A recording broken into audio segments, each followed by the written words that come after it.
Ava's bright world and the unjust encounter. Ava's bright world. The day began like any other in the bustling neighborhood of Westlake. The sun bathed the streets in a golden hue, casting long, warm shadows that danced to the rhythm of a gentle breeze. Ava Williams, a spirited 9-year-old, wheeled her way through the vibrant city streets with her two best friends, Lucy and Jamie, walking beside her. Her wheelchair was no ordinary one. It was a canvas of her personality, adorned with colorful stickers of stars, rainbows, and her favorite cartoon characters. Ribbons fluttered on the handles as if they carried Ava's optimism wherever she went. Ava was the kind of child who could light up any room she entered. Her smile was infectious, and her laughter had a magical way of dissolving the worries of those around her. The community loved her. Whether it was the shopkeepers on Main Street or the elderly couple who lived next door, Ava's presence was like a breath of fresh air. Despite being born with a condition that made walking impossible, Ava navigated life with the determination of someone far older than her years. Her father, Marcus Williams, a well-respected FBI agent, had instilled resilience and kindness in her from the start.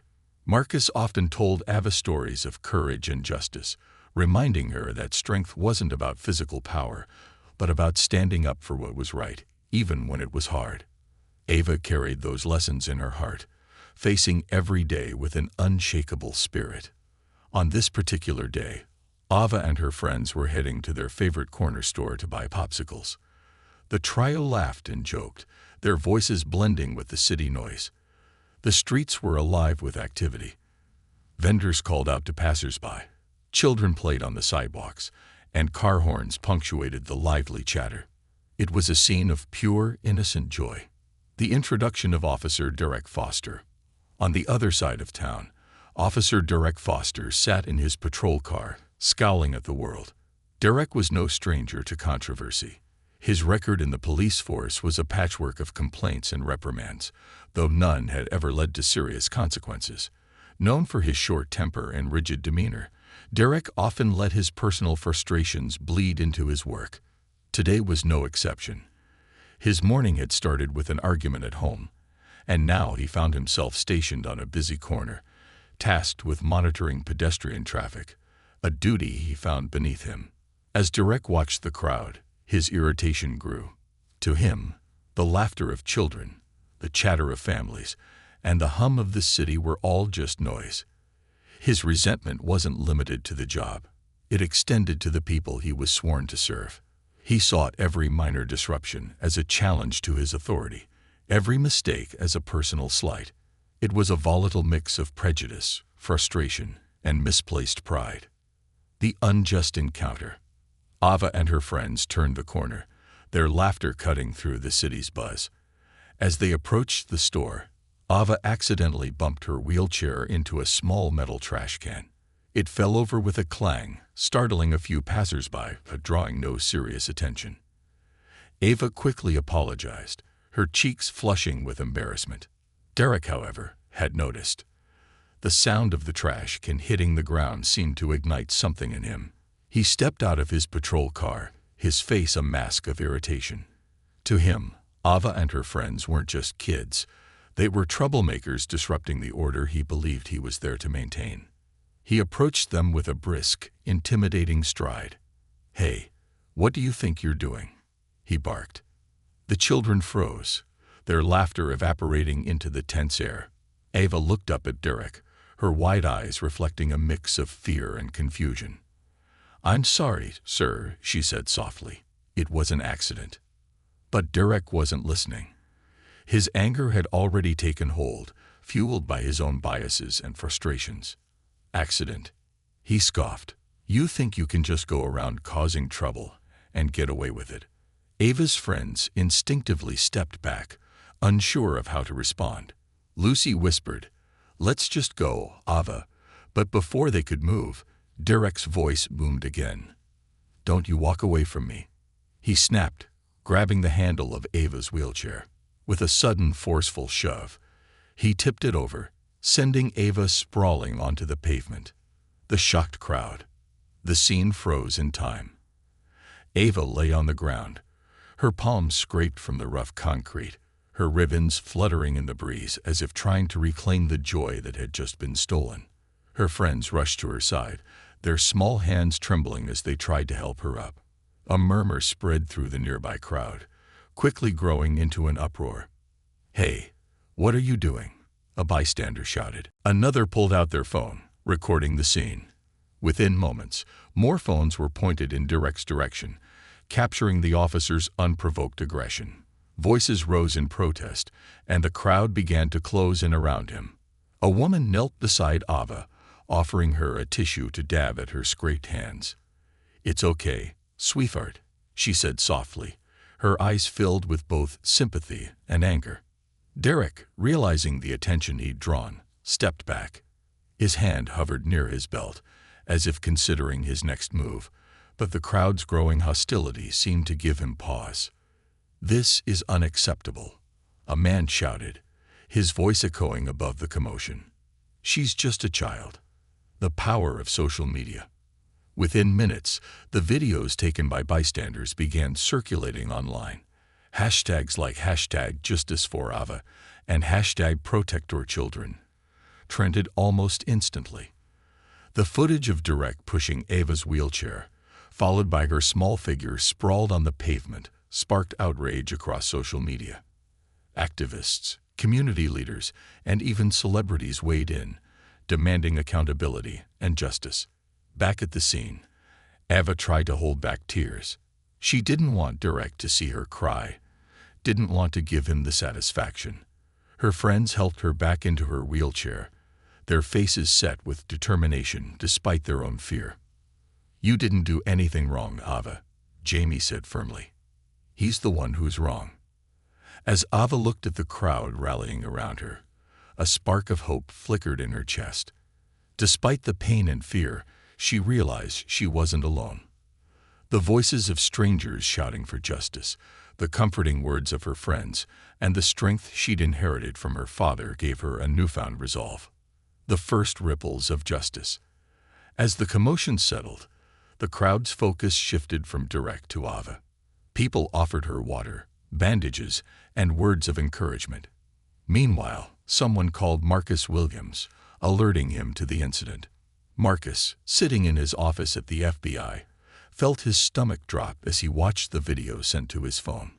His mind raced with emotions: anger, fear, and a fierce determination to protect his daughter.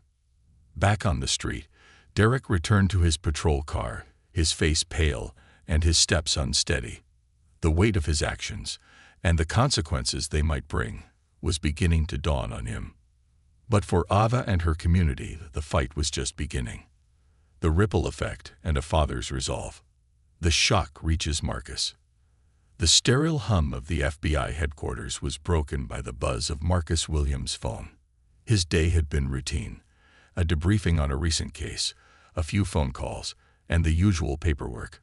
But the moment he opened the video link sent by his colleague, everything about his day and his life shifted. The video started with a shaky frame, showing Ava on the pavement, her bright wheelchair overturned, ribbons hanging limply like a fallen banner. Marcus watched in stunned silence as the scene unfolded. Derek's towering figure loomed over his small, vulnerable daughter. The anger in the officer's face was matched only by the fear and confusion in Ava's. Marcus' chest tightened as he saw her scraped hands, and the shock etched into her expression. He rewound the video and watched again, his hands trembling slightly as his mind raced. The clarity of the footage left no room for ambiguity. This wasn't an accident or a misunderstanding. It was an attack. His child had been hurt, humiliated, and dehumanized by someone sworn to protect her. Marcus snapped out of his thoughts when his phone buzzed again. This time, it was a call from Ava's school principal, who had also seen the video. "Agent Williams, I thought you should know what's happening." The principal began, her voice laden with concern. "Ava seems to be okay, but this incident, it's everywhere." Marcus cut the call short. "Thank you. I'll take it from here." Grabbing his jacket, Marcus strode out of his office, his mind laser-focused. His reputation as an FBI agent was one of calm precision, but today his anger simmered beneath the surface. He wasn't just an agent seeking justice, he was a father protecting his child. Ava's quiet strength. Back home, Ava sat at the kitchen table, her scraped hands gently wrapped in gauze by her neighbor, Mrs. Jenkins. The older woman had come over as soon as she heard about the incident, bringing a homemade pie and a comforting presence. Ava's eyes were red from crying, but she put on a brave face when her friends Lucy and Jamie sat beside her. "I'm okay," she said softly, though her trembling voice betrayed her. "You don't have to pretend, Ava," Jamie replied, his fists clenched. What he did was wrong. Everyone saw it. Lucy chimed in, her usual bubbly energy replaced by a quiet determination. "The whole internet is on your side. You should see what people are saying. Everyone knows you're the bravest person ever." Ava managed a small smile. She didn't feel brave. She felt small, shaken, and confused. But when she glanced at her friends and the kind neighbor who had rushed to her aid, she realized she wasn't alone. Maybe that was where bravery started, not with the absence of fear, but with the presence of support. The community rallies. As the video continued to spread, the community of Westlake mobilized. Local leaders, including pastors, teachers, and activists, gathered to discuss the incident. Within hours, plans for a peaceful rally were underway. The community had seen enough of Officer Derek Foster's misconduct. This time, it wasn't going to be brushed under the rug. Flyers were printed, social media posts were shared, and phone calls were made. "We're not just standing up for Ava," one activist declared at a planning meeting. "We're standing up for every child, every person who's ever been hurt by someone in power." At the heart of the movement was a sense of shared purpose. Ava's story had touched a nerve, not just because of her age or her disability, but because it highlighted a larger issue of abuse of power and systemic failure. She had become a symbol of resilience in the face of injustice.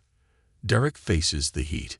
Meanwhile, Officer Derek Foster was beginning to feel the weight of his actions. At the precinct, his colleagues avoided him, their usual camaraderie replaced by cold stares and whispered conversations. Derek tried to brush it off, but the growing unease in his gut told him that this time, he might not escape accountability. As he scrolled through his phone, his heart sank. Every social media platform was flooded with posts condemning him. His name was trending, but not in the way he'd ever wanted. Comment sections were filled with anger, disbelief, and calls for justice. Strangers labeled him a bully, a coward, and worse. Even his own family wasn't spared the backlash. His sister, Karen, had posted a heartfelt message distancing herself from his actions. "I love my brother," she wrote, "but love doesn't mean excusing harm. What Derek did was wrong, and I can't stay silent." The post went viral, adding fuel to the fire. Derek's pride kept him from admitting fault, but deep down, a seed of guilt began to sprout. He wasn't just facing the public's wrath. He was facing his own conscience. Marcus confronts the system. By the time Marcus arrived at the police precinct, he had already spoken to several legal advisors. His plan was clear: hold Derek accountable and expose any systemic failures that allowed him to remain on the force despite his troubling history. As he entered the precinct, all eyes turned to him. Marcus was a familiar figure in law enforcement circles, respected for his integrity and sharp mind. But today, his presence carried a different weight, a father's fury tempered by an FBI agent's resolve. He demanded a meeting with the captain, refusing to be brushed aside.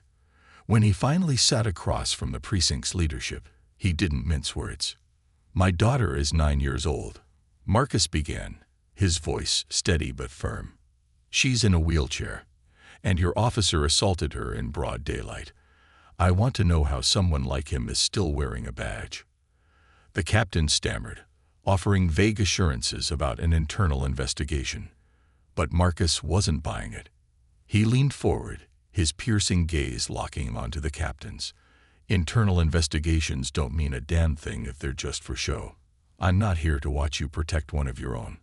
I'm here for justice, for Ava and for every person he's hurt. The captain shifted uncomfortably, but nodded. We'll do everything we can, he promised, though Marcus knew better than to take those words at face value. Ava finds her voice. That evening, as Marcus returned home, he found Ava sitting in her room, clutching a small notebook. Her wheelchair was decorated once again, the ribbons carefully retied by Lucy and Jamie. Despite the events of the day, Ava's room was a sanctuary of color and creativity, filled with drawings, posters, and shelves lined with her favorite books. "Dad," she said hesitantly, looking up at him, "can we talk?" Marcus knelt beside her, his face softening as he met her gaze. "Of course, sweetheart. What's on your mind?" "I want to tell my story," Ava said, her voice trembling but determined. "People need to know what happened, not just to me, but to everyone this kind of thing happens to." Marcus felt a surge of pride and a pang of protectiveness. "Are you sure, Ava? You don't have to do anything you're not ready for." Ava nodded. "I'm sure. You always tell me that standing up for what's right isn't easy, but it's important. I want to be brave." Together, they recorded a short video. Ava spoke from the heart, thanking everyone who had supported her and sharing her hope that no one else would have to go through what she did. Her words were simple but powerful, a testament to her courage and her belief in the goodness of people. The city on edge. By nightfall, the city was buzzing with anticipation for the upcoming rally. News stations covered the story extensively, highlighting Ava's message and the community's response. Activists called for transparency and accountability, while local officials scrambled to manage the growing outrage. For Marcus and Ava, the fight was just beginning. But as they sat together, surrounded by love and support, they knew they weren't facing it alone. The ripple effect of Ava's bravery was already changing the world around her. One person, one voice, and one act of courage at a time. A city united and cracks in the system. Rising tides of solidarity. The day of the rally dawned with an air of determination sweeping through Westlake. From every corner of the city, people gathered, armed with signs, banners, and a collective spirit that demanded justice for Ava. The rally wasn't just about her. It had become a symbol of resistance against systemic injustice and the abuse of power. In front of the city square, a makeshift stage had been erected. Around it, the crowd swelled, with families, community leaders, and activists standing shoulder to shoulder. The banners they held carried powerful messages: protect our children, justice for Ava, and no more abuse. A mural featuring Ava's smiling face, surrounded by images of strength and resilience, was displayed prominently on one side of the stage. In the heart of this gathering, Ava sat in her wheelchair beside her father. She looked small amidst the sea of people, but her presence radiated courage. Her bright ribbons fluttered in the wind, a stark contrast to the seriousness of the occasion. Marcus held her hand, his silent support anchoring her amidst the storm of emotions. Community leaders take the stage. As the rally began, community leaders stepped onto the stage one by one. A local pastor opened the event with a prayer, calling for unity and healing. "Today, we stand not just for Ava," he said, his voice ringing through the crowd. "We stand for every child, every person who has been silenced, ignored, or mistreated. Today, we say no more." A teacher spoke next, recounting stories of children in her classroom who had faced bullying and prejudice. "What happened to Ava is not an isolated incident," she said, her voice trembling with passion. "It's a symptom of a system that has failed to protect the most vulnerable. But today, we are here to change that." Each speaker added to the growing momentum, their words weaving a narrative of hope, resilience, and the need for systemic reform. The crowd responded with cheers, their energy building like a wave ready to crash against the walls of injustice. Ava's voice. Finally, it was Ava's turn to speak. Marcus wheeled her onto the stage, his steady hand on her shoulder. The crowd quieted as she approached the microphone. For a moment, Ava hesitated, her small hands gripping the edges of her chair. Then she looked out at the crowd, at the faces of strangers who had come to stand with her, and found her courage. "Hi," she began, her voice soft but clear. "My name is Ava Williams. I'm 9 years old, and I love drawing, reading, and spending time with my friends. I didn't think something like this would ever happen to me. But it did." Her voice wavered for a moment, but she pressed on. "What happened was scary, and it hurt. But what hurt more was feeling like I didn't matter. Like I wasn't important enough to be treated with kindness. No one should ever feel that way, especially not a kid." Tears welled in the eyes of many in the crowd as Ava continued. "But when I see all of you here today, I don't feel scared anymore. I feel strong. I feel like we can make things better, not just for me, but for everyone." The applause that followed was deafening. Marcus knelt beside her, his own eyes glistening with pride. Ava had spoken her truth, and in doing so, she had become a beacon of hope for countless others. Derek's isolation. As the rally unfolded, Officer Derek Foster watched the live coverage from the confines of his home. He had been placed on administrative leave pending an internal investigation, a move that felt more like a public relations stunt than a genuine attempt at accountability. The isolation was suffocating. Derek's phone buzzed incessantly with messages, some from supporters within his narrow circle, but most condemning his actions. The walls of his once comfortable home seemed to close in on him as he scrolled through social media. Each post, each comment, was a mirror reflecting his own guilt and the weight of public judgment. Even his colleagues had distanced themselves. Where once he had found camaraderie, now there was only silence. At the precinct, officers whispered about him, their disapproval palpable. Derek's commanding officer had called him in for a meeting, not to offer support, but to warn him about the department's tarnished image. "You've put us all in a bad spot, Derek," the captain had said bluntly. "This isn't going away." For the first time, Derek began to grapple with the consequences of his actions. The image he had constructed of himself, a man of authority, a protector, crumbled under the weight of his own prejudice and violence. A deeper problem exposed. As the rally gained national attention, investigative journalists began digging into Derek's record. What they uncovered added fuel to the fire. Complaints of excessive force, racial bias, and inappropriate conduct painted a troubling picture. Despite these complaints, Derek had remained on the force, shielded by a system that prioritized loyalty over accountability.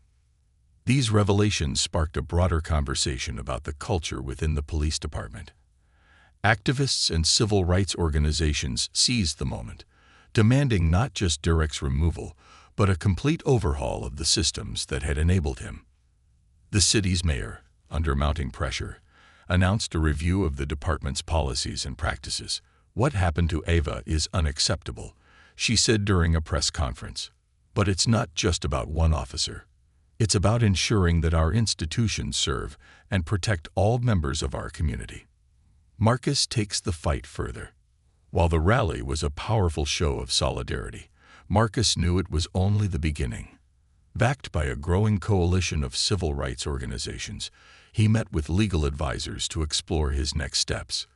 The goal wasn't just to hold Derek accountable, it was to set a precedent that would deter similar abuses in the future.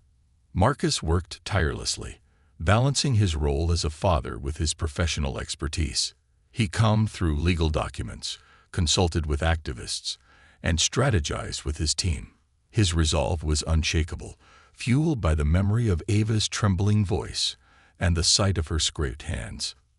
In the evenings, he returned home to his daughter, finding solace in her resilience.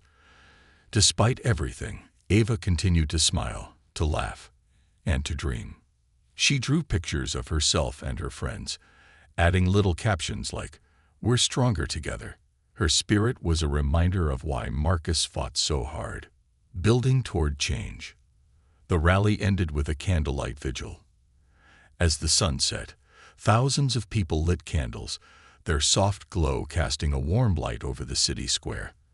The crowd sang songs of unity and hope, their voices rising into the night like a prayer.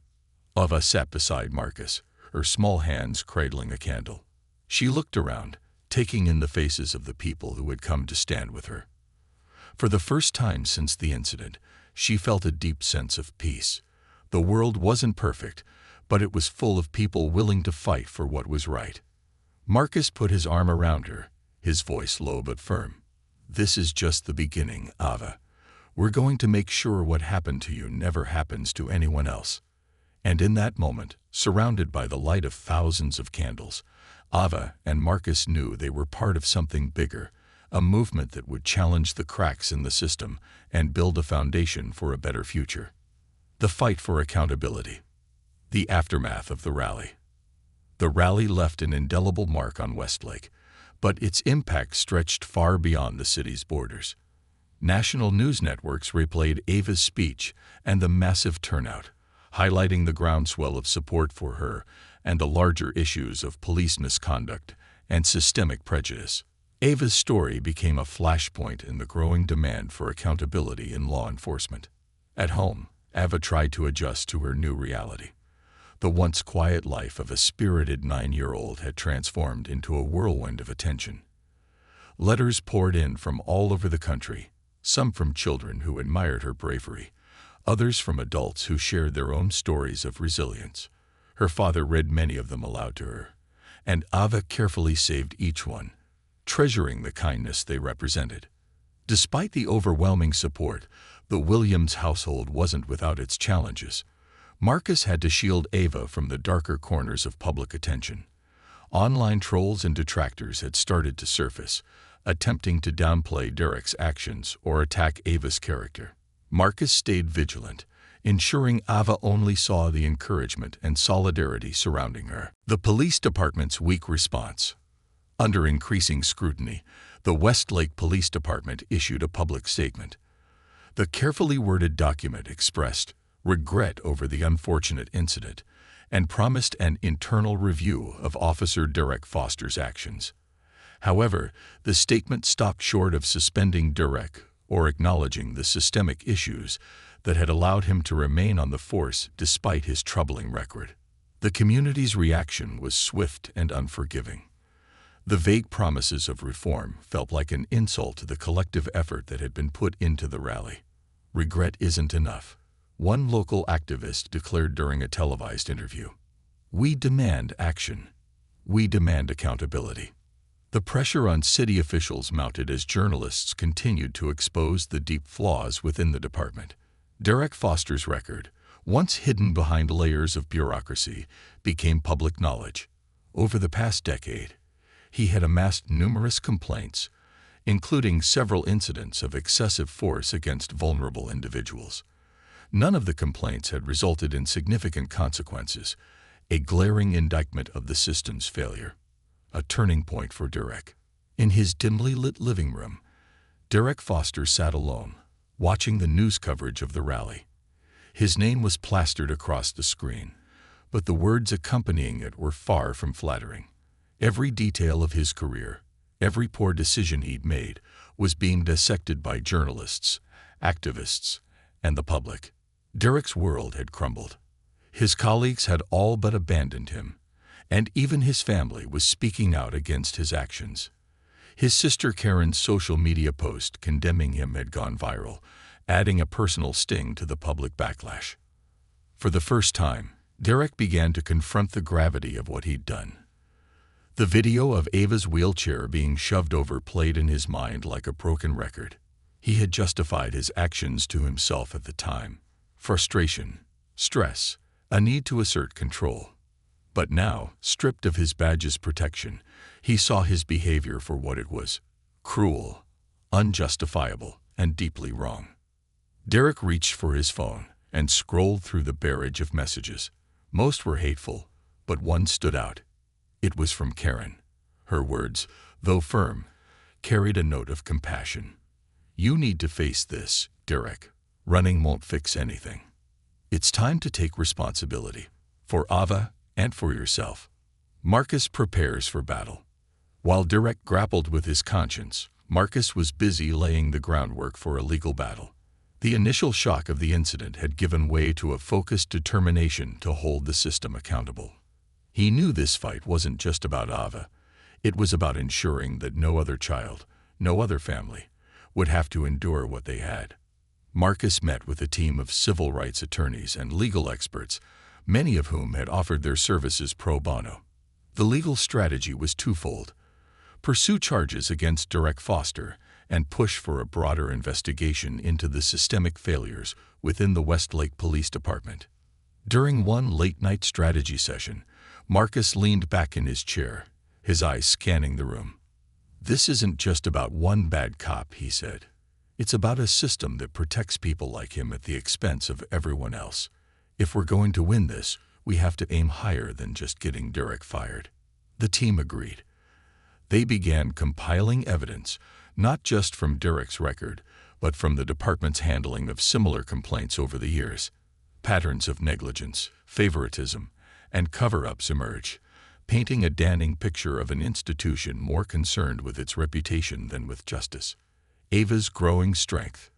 Despite the ongoing turmoil, Ava continued to find ways to channel her energy positively. Her story had inspired a wave of support from children and families across the country.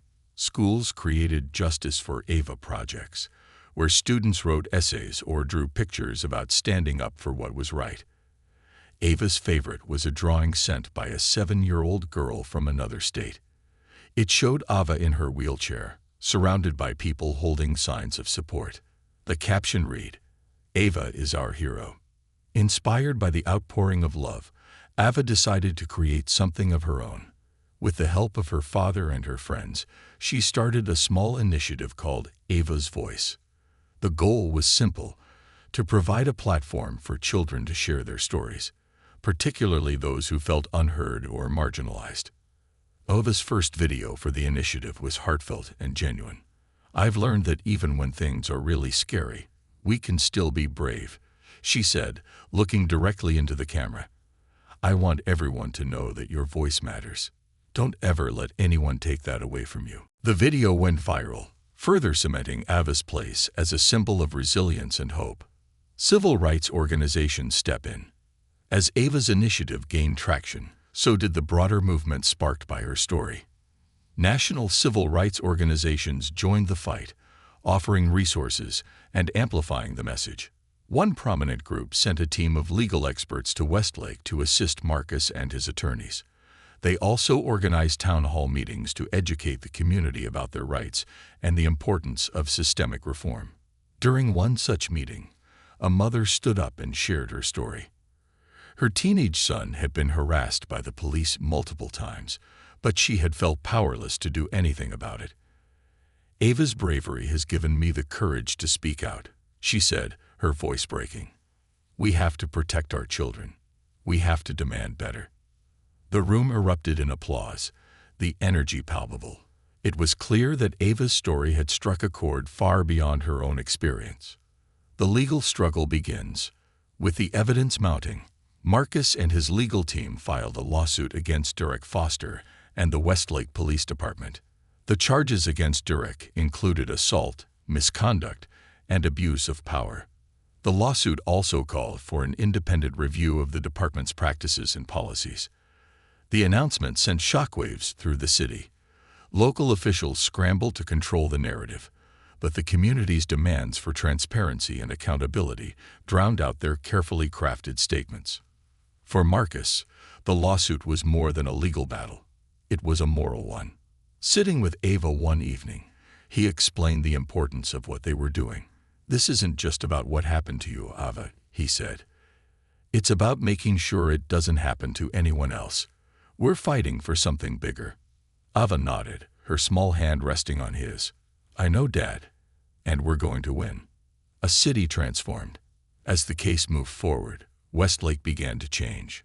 Conversations about race, power, and accountability filled classrooms, churches, and community centers. People who had once felt powerless began to find their voices, inspired by Ava's courage and Marcus' determination. The Williams family's journey wasn't over, but they had already achieved something extraordinary. They had turned a moment of pain and injustice into a movement for change, a movement that promised to transform not just their city, but the lives of countless others. The battle in the public arena.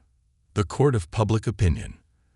As the lawsuit against Derek Foster and the Westlake Police Department unfolded, the case captured national attention.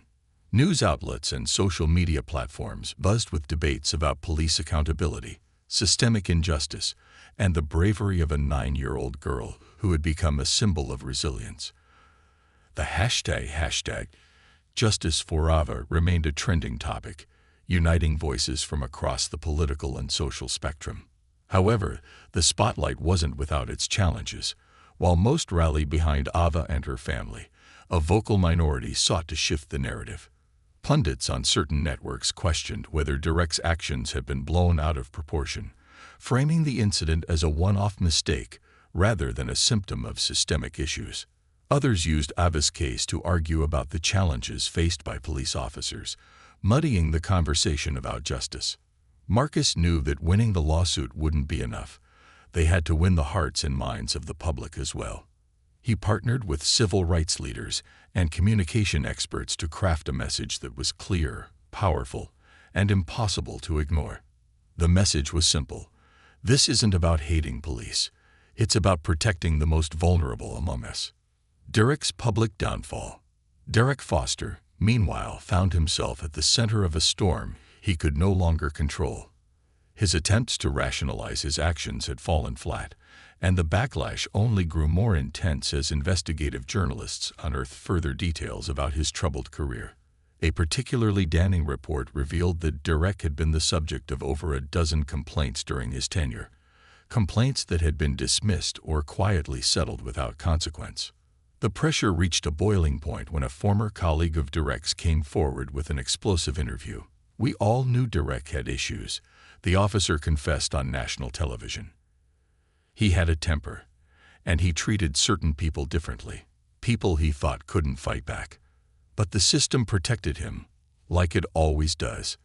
The interview sent shockwaves through the public. People who had once been on the fence about the case began to see Derek as a symptom of a larger problem, one that demanded immediate reform. For Derek, the consequences were devastating.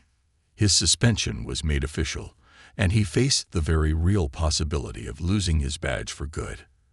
At home, he was isolated, his family refusing to shield him from the fallout.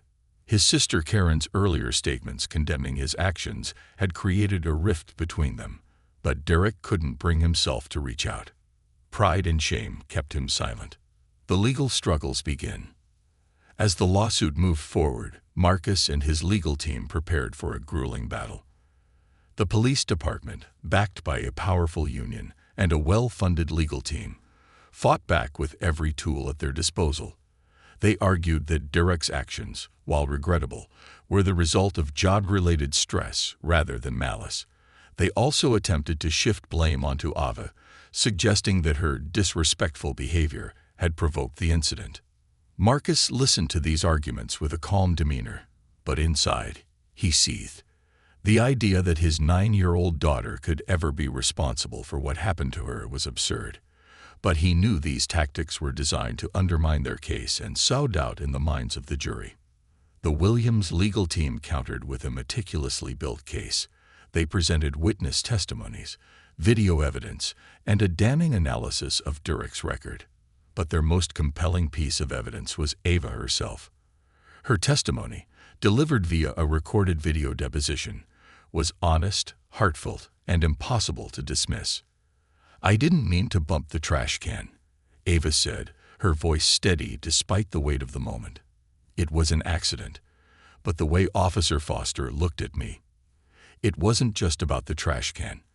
He didn't see me as a kid who made a mistake. He saw me as a problem." The community's continued support. While the legal battle raged on, the community of Westlake continued to rally around Ava and her family. Fundraisers were organized to help cover the family's legal costs, though Marcus was determined to use as little of the funds as possible, redirecting most of it to local advocacy groups. Ava's school also became a hub of support. Her classmates created a massive wall of encouragement in the main hallway, filled with notes, drawings, and messages for Ava. One note, written in bold, colorful letters, read, "Ava, you're the bravest person we know. You're not just fighting for you, you're fighting for all of us." Inspired by the community's efforts, Marcus decided to hold a town hall meeting to address the growing movement for reform. The event, held in the school's gymnasium, drew hundreds of people. Marcus spoke passionately about the need for systemic change, his voice carrying the weight of both a father's love and an FBI agent's expertise. "We're not here to tear down institutions," Marcus told the crowd. "We're here to make them better. We're here to demand accountability because that's how trust is built. And trust is the foundation of any community." The crowd erupted in applause, their unity a testament to the power of collective action. Ava's growing role as a leader. As the lawsuit and the movement gained momentum, Ava found herself stepping into an unexpected role, that of a leader. Despite her young age, she had become a symbol of resilience, inspiring others to speak out against injustice. One afternoon, Ava and her father visited a local youth center, where she met children who had experienced their own struggles with discrimination and bias. Ava listened intently to their stories, offering words of encouragement and sharing her own experiences.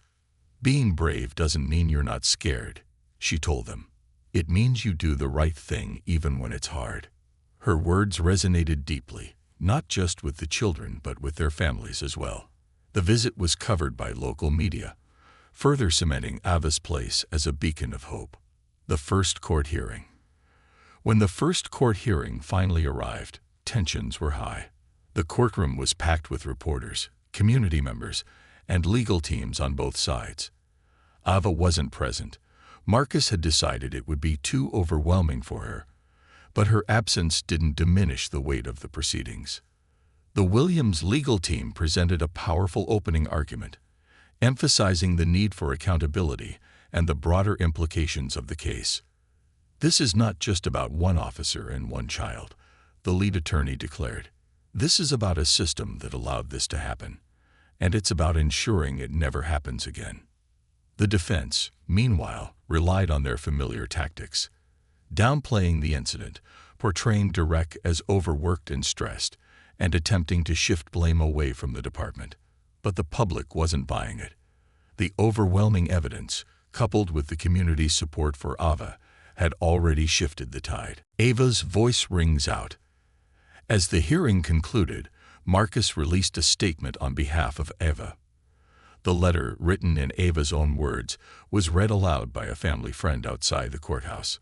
"I want everyone to know that this isn't just about me," Ava's letter began. "It's about making sure no one else has to go through what I did. I believe we can make things better, but it starts with holding people accountable. Thank you for standing with me and for believing that we can create a kinder, fairer world." The statement went viral, touching hearts across the nation. It was clear that Ava's voice was not just being heard, it was making a difference. The system starts to crack. By the end of the first hearing, it was clear that the pressure was getting to the Westlake Police Department. Internal memos leaked to the press revealed a department in crisis, with officials scrambling to manage the fallout. Discussions of policy changes and leadership resignations began to circulate, signaling the beginning of a reckoning. For Marcus, Ava, and their supporters, the hearing was just the first step. The road ahead was still long, but they knew they were on the right path. Together, they had turned a moment of pain into a movement for change, a movement that promised to reshape their community and inspire others across the nation. The momentum builds. Legal strategy intensifies. With the first hearing behind them, Marcus and his legal team shifted into high gear. The courtroom had proven that they had a strong case, but Marcus knew better than to underestimate the opposition. The police department and its legal team would stop at nothing to protect their own, employing every strategy to deflect blame and diminish Ava's experience. Civil rights organizations bolstered Marcus' team, offering resources, expertise, and media training. They prepared Marcus for the media blitz that would follow each court date, emphasizing the importance of controlling the narrative. "You're not just fighting for Ava," one advisor reminded him. "You're fighting for every family who's been silenced." Marcus, who was used to speaking with precision as an FBI agent, found himself channeling his role as a father more and more. Each interview became an opportunity to remind the public of what was at stake, not just his daughter's justice, but the accountability of a system that had failed so many. Meanwhile, Ava's legal team gathered further evidence of the systemic issues within the Westlake Police Department. Whistleblowers began to come forward anonymously, sharing stories of misconduct, negligence, and a culture that rewarded silence over integrity. This growing pile of evidence painted a damning picture of an institution in dire need of reform. The public rallying cry. As the court case gained traction, so did the movement outside the courtroom. Protests continued to swell in size and intensity, with each gathering bringing new faces to the fight.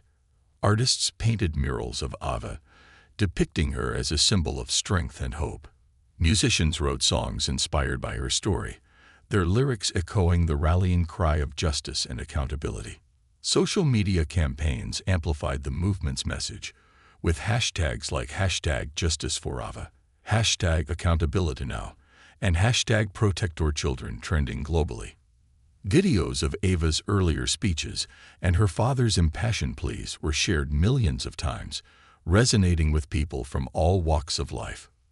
One particularly powerful video featured a montage of Ava's journey, from her innocent laughter before the incident to the resilience she displayed afterward.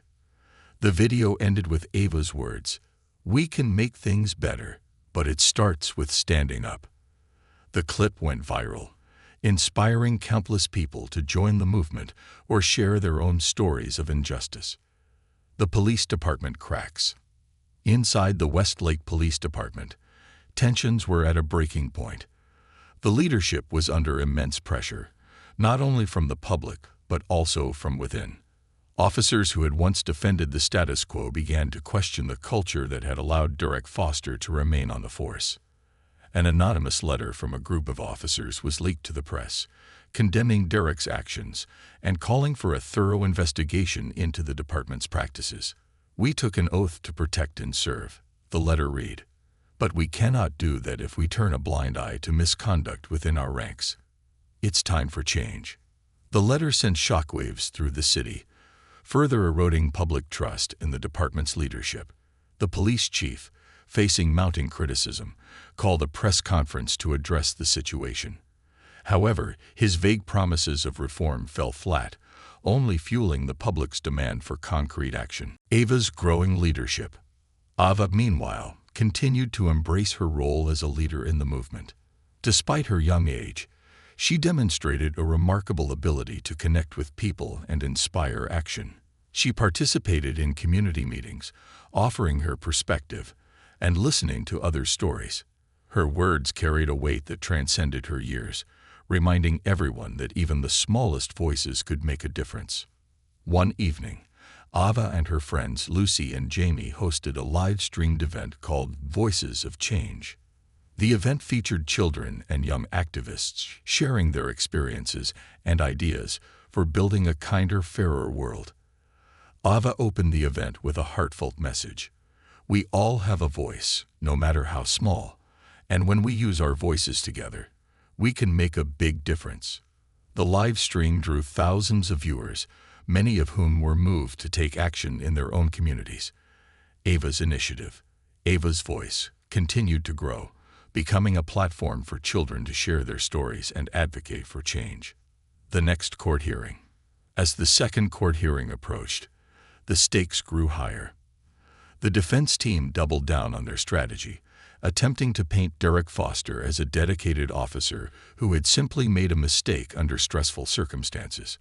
They emphasized the challenges of policing and argued that Derek's actions, while regrettable, didn't warrant severe punishment. Marcus and his legal team countered with a powerful narrative that highlighted not only Derek's actions, but also the systemic issues that had allowed him to remain on the force despite numerous complaints. They presented testimony from witnesses, video evidence of the incident, and a detailed analysis of Derek's disciplinary record.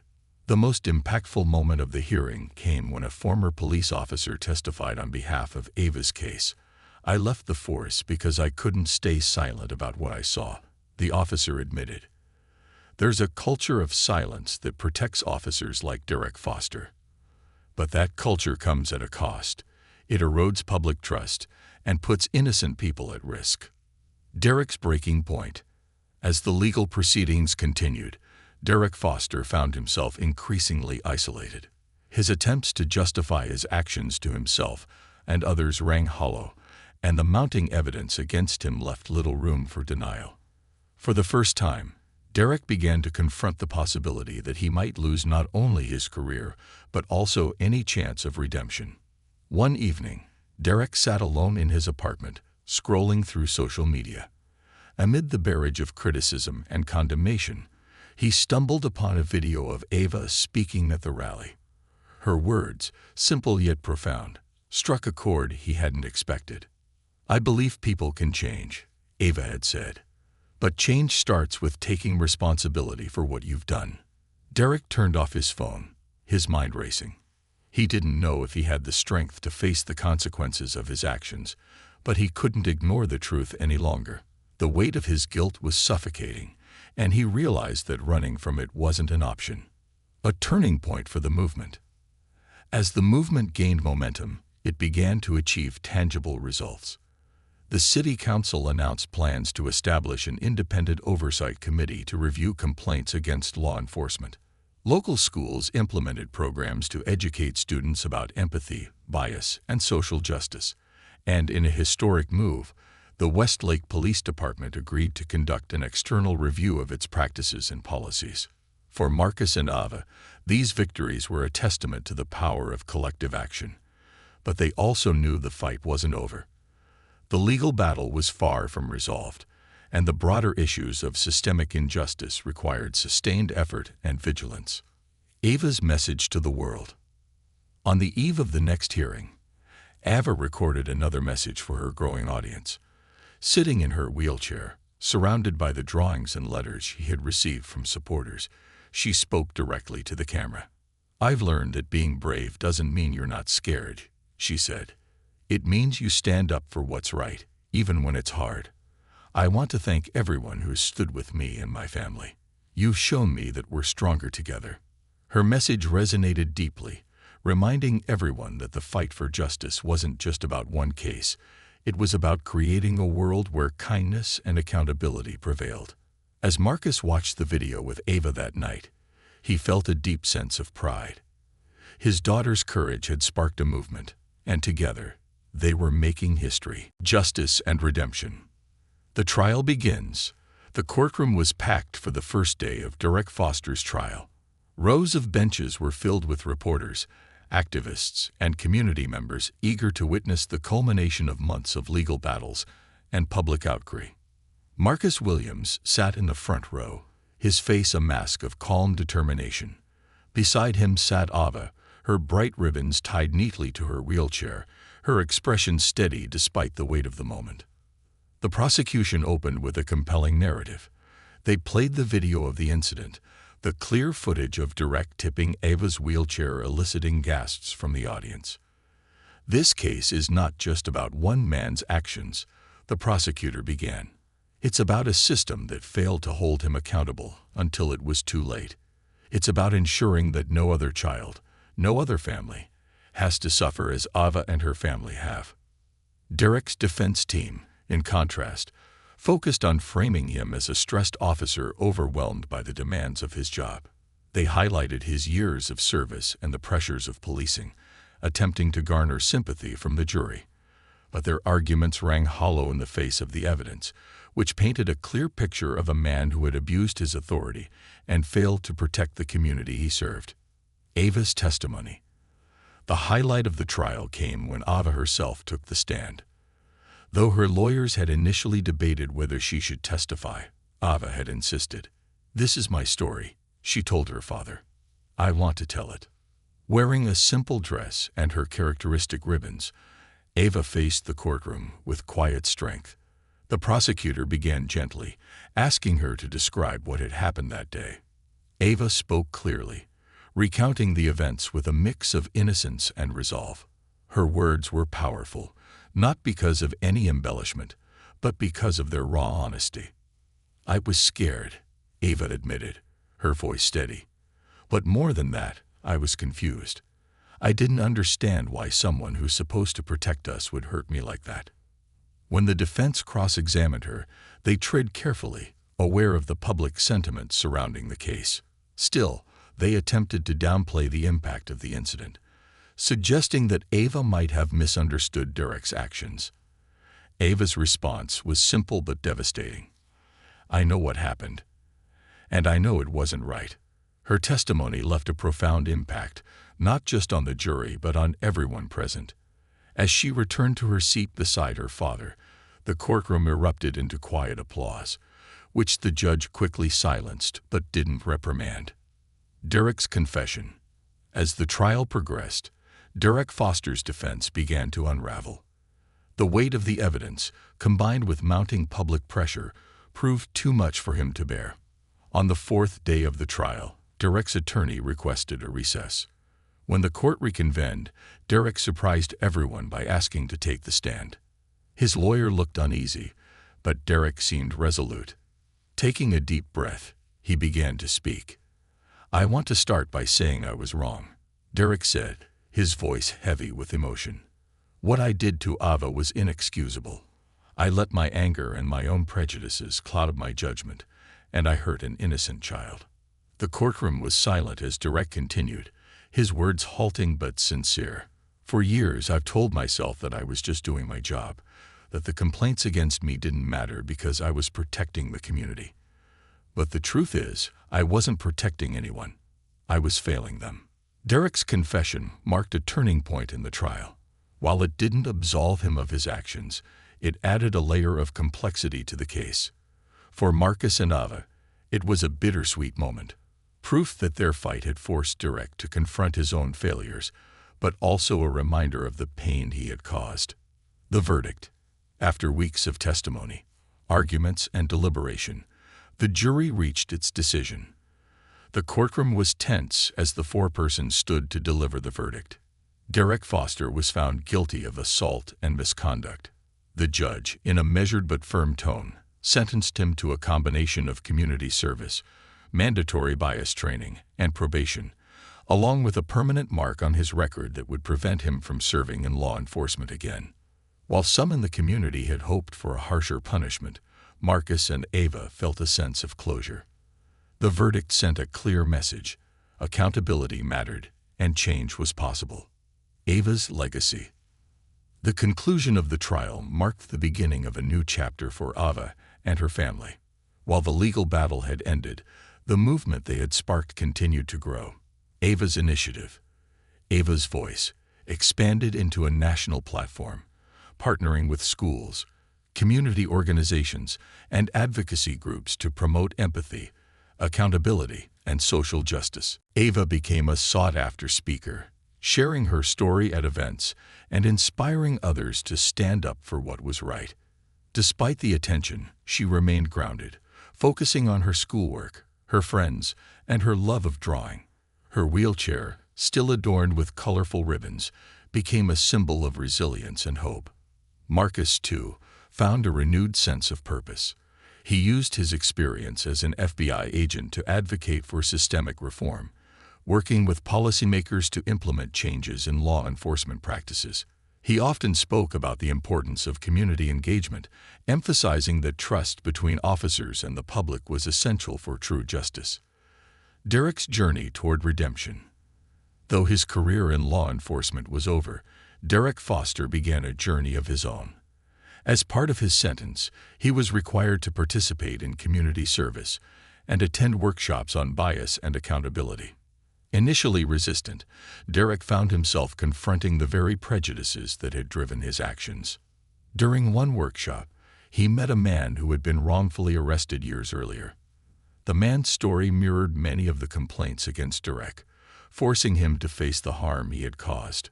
Over time, Derek began volunteering with local organizations, using his experience to educate others about the dangers of unchecked power and bias. While Derek's path toward redemption was far from complete, his efforts showed that change, while difficult, was possible. A community transformed. Westlake emerged from the ordeal, a changed city. The police department underwent significant reforms, including the establishment of an independent oversight committee and mandatory training on bias and de-escalation. Community police relations, while still fragile, began to improve as officers and residents worked together to rebuild trust. The movement that had started with Ava's story spread to other cities, inspiring similar reforms and sparking conversations about accountability and justice. Ava's courage had shown that even the smallest voices could create ripples of change, transforming not just a community, but an entire system. A final moment of reflection. One evening, as the sun set over Westlake, Marcus and Eva sat together on their porch. The air was warm, and the distant sounds of children playing filled the silence between them. Marcus looked at his daughter, her face illuminated by the soft glow of the fading light. "You've done something incredible, Ava," he said, his voice filled with pride. "You've made the world a little better." Ava smiled, her eyes shining with a mix of humility and determination. "I didn't do it alone," she replied. "I had you and everyone else who stood with us." As they sat together, watching the stars emerge one by one, they knew their journey wasn't over. There would always be more work to do, more voices to amplify, and more battles to fight. But for now, they allowed themselves a moment of peace, knowing that they had turned pain into purpose and injustice into hope.